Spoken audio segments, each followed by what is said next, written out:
स्वागत है आप सभी का हमारे आज के इस डीप डाइव में। अगर हम कभी राज्य का नक्शा देखें ना, तो एक बिल्कुल साफ काली रेखा दिखाई देती है। बिल्कुल, एक बाउंड्री लाइन। हाँ, और हम मान लेते हैं कि बस यहाँ से एक राज्य खत्म और दूसरा शुरू, मतलब एकदम इंजीनियरिंग के ब्लूप्रिंट की तरह। जी, इंसान का दिमाग सोचता ही ऐसा है, हमें हर चीज स्पष्ट खानों में चाहिए होती है। बिल्कुल, लेकिन आज के हमारे स्रोत, जो कि मध्य प्रदेश लोक सेवा आयोग की 2026 की रिवीजन लाइट है, उसे देखकर पता चलता है कि भाषाएं किसी सीमा की मोहताज नहीं होती हैं। सही बात है।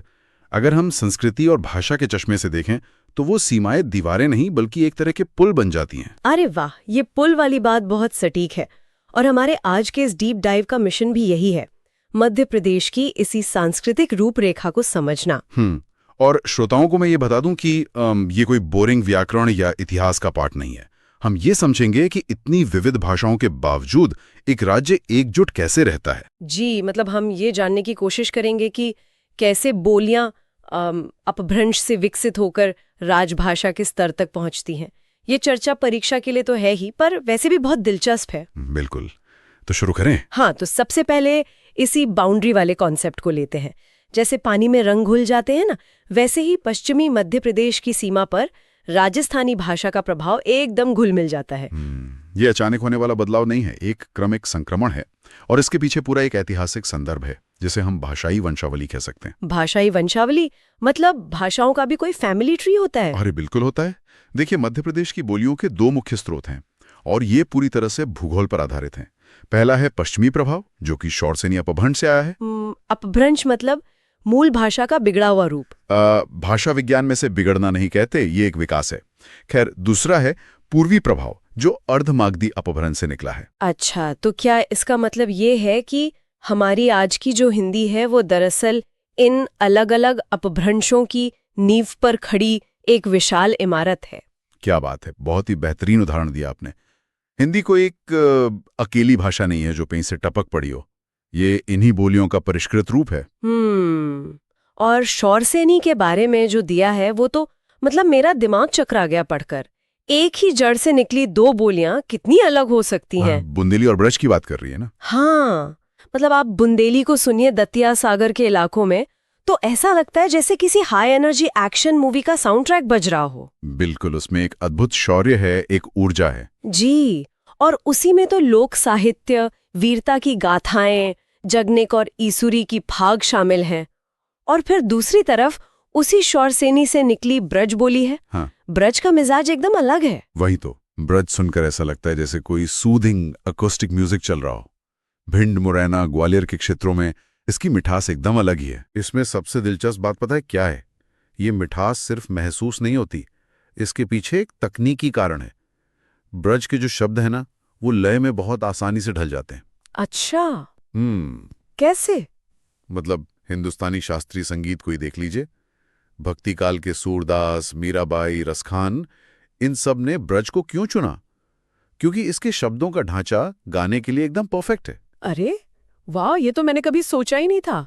और इसी पश्चिमी प्रभाव में एक और नाम आता है मालवी, जो सीहोर, इंदौर, उज्जैन के आसपास बोली जाती है। हाँ, और मालवी के साथ एक बहुत ही रोचक पेंच है, वो राजस्थानी प्रभाव वाला। बिल्कुल, मालवी पर राजस्थानी का इतना गहरा प्रभाव है, फिर भी डॉक्टर के.एल. हंस ने इसे पश्चिमी हिंदी ही माना है और इसका संकलन प्रहलाद चंद्र जोशी ने किया था। संकलन से मुझे याद आया, जैसे बुंदेली की उपबोली भदावरी हो गई या मालवी की हाड़ौती, इन सबको सहेजना बहुत जरूरी है। जी, और यहीं पर एक बहुत ही दिलचस्प नाम सामने आता है जिसने इन बोलियों को सहेजने का मतलब एक वैश्विक स्तर पर काम किया। George Abraham Grierson.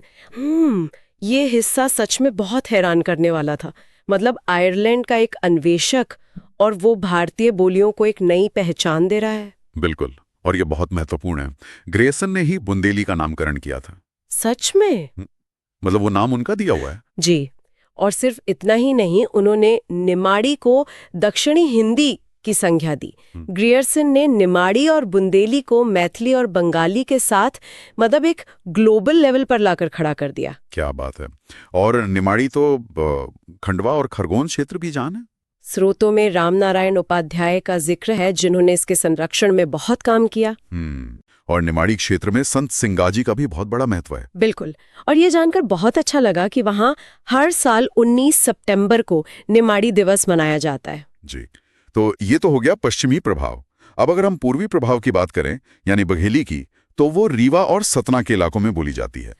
बघेली के लिए श्रीनिवास शुक्ल जी ने शब्दकोश संकलित किया था ना? बिल्कुल सही। और विश्वनाथ सिंह की ऐतिहासिक रचनाएं भी बघेली साहित्य का एक बहुत बड़ा हिस्सा हैं। ये सब सुनकर ना एक बात समझ आती है।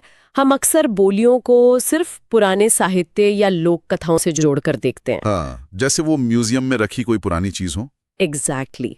लेकिन स्रोतों में एक बहुत ही इम्पैक्टफुल करंट अफेयर अपडेट है, जो पूरा नजरिया ही बदल देता है। हम मुख्य बोलियों से हटकर थोड़ा जनजातीय बोलियों की तरफ चलें तो। आप कोरकू, भीली और गोंडी की बात कर रही हैं? जी।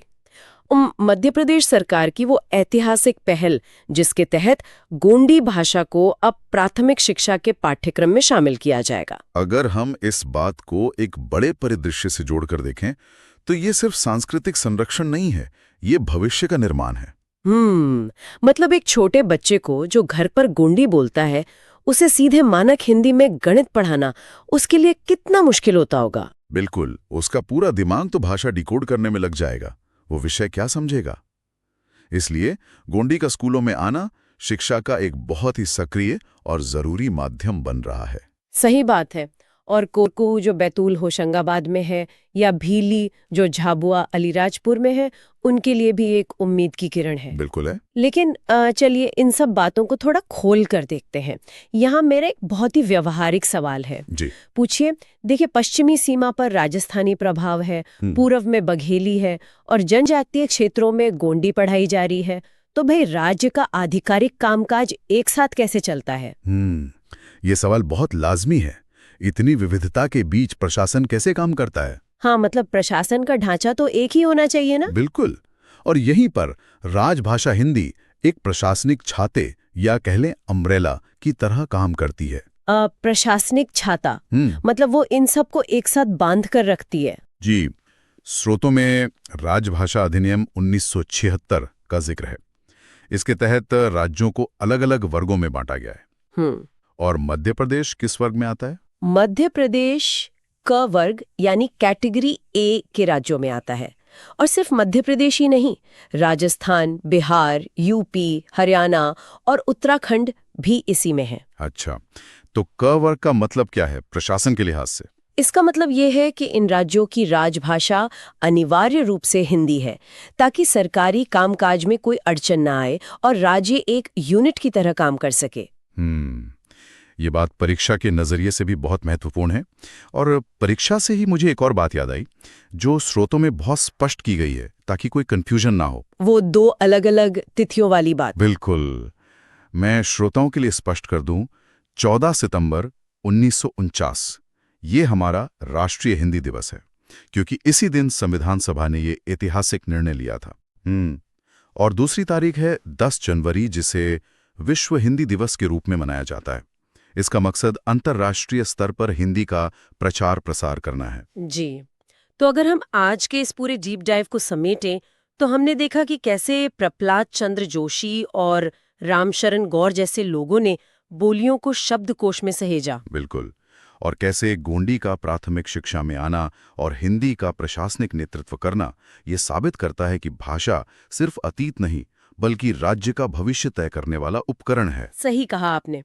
आज हमने देखा कि भाषाएं कैसे एक क्रमिक संक्रमण से बनती हैं, शिक्षा और प्रशासन का रूप लेती हैं। लेकिन इन सब के बीच मेरे दिमाग में एक विचार आ रहा है। कैसा विचार? मतलब यदि हर बोली अपने साथ एक खास संस्कृति और दुनिया को देखने का एक अलग नजरिया, एक वर्ल्ड व्यू लेकर चलती है, तो जब कोई प्रशासनिक भाषा किसी स्थानीय बोली की जगह लेती है, तो क्या हम सिर्फ कुछ शब्द खोते हैं या सोचने का एक पूरा तरीका ही खो देते हैं? ये तो बहुत गहराई वाली बात है ना? क्या हमारी इस एकीकरण की पूरी प्रक्रिया में अनजाने में ही सही कोई बहुत कीमती चीज पीछे तो नहीं छूट रही? ये वाकई सोचने वाली बात है। जी। और मैं हमारे सुनने और देखने वालों को इसी विचार पर मनन करने के लिए छोड़ते हुए आज के इस डीप डाइव का समापन करती हूँ। जुड़ने के लिए बहुत बहुत शुक्रिया।